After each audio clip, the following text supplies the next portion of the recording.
The Two Brothers. Short story by Leah Tolstoy. Two brothers set out on a journey together. At noon they lay down in forest to rest. When they woke up, they saw a stone lying next to them. There was something written on the stone, and they tried to make out what it was.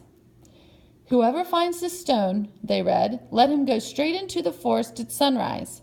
In the forest a river will appear. Let him swim across the river to the other side. There he will find a she-bear and her cubs. Let him take the cubs from her and run up the mountain with them, without once looking back. On the top of the mountain he will see a house, and in that house will he find happiness." When they had read what was written on the stone, the younger brother said, "Let us go together. We can swim across the river, carry off the bear cubs, take them to the house on the mountain, and together find happiness." "I am not going into the forest after bear cubs," said the elder brother, "and I advise you not to go. In the first place, no one can know whether what is written on the stone is the truth. Perhaps it was written in jest. It is even possible that we have not read it correctly. In the second place, even if what is written here is the truth, suppose we go into the forest and night comes and we cannot find the river. We shall be lost. And if we do find the river, how are we going to swim across it? It may be broad and swift. In the third place, even if we swim across the river, do you think it is an easy thing to take her cubs away from a she-bear? She will seize us, and instead of finding happiness, we shall perish, and all for nothing. In the fourth place, even if we succeeded in carrying off the bear cubs, we could not run up a mountain without stopping to rest. And most important of all, the stone does not tell us what kind of happiness we should find in that house. It may be that the happiness awaiting us there is not at all the sort of happiness we would want." "In my opinion," said the younger brother, "you are wrong. What is written on this stone could not have been put there without reason, and it is all perfectly clear. In the first place, no harm will come to us if we try.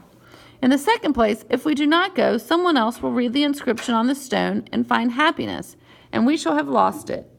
In the third place, if you do not make an effort and try hard, nothing in the world will succeed. In the fourth place, I should not want it thought that I was afraid of anything." The elder brother answered him by saying, "The proverb says, 'In seeking great happiness, small pleasures may be lost,' and also, 'A bird in the hand is worth two in the bush.'" The younger brother replied, "I have heard, 'He who is afraid of the leaves must not go into the forest,' and also, 'Beneath a stone no water flows.'" Then the younger brother set off, and the elder remained behind. No sooner had the younger brother gone into the forest than he found the river, swam across it, and there on the other side was the she-bear, fast asleep. He took her cubs and ran up the mountain without looking back. When he reached the top of the mountain, the people came out to meet him with a carriage to take him into the city, where they made him their king. He ruled for 5 years. In the 6th year, another king, who was stronger than he, waged war against him. The city was conquered, and he was driven out. Again, the younger brother became a wanderer, and he arrived one day at the house of the elder brother. The elder brother was living in a village and had grown neither rich nor poor. The two brothers rejoiced at seeing each other and at once began telling of all that had happened to them. "You see," said the elder brother, "I was right. Here I have lived quietly and well, while you, though you may have been a king, have seen a great deal of trouble." "I do not regret having gone into the forest and up the mountain," replied the younger brother.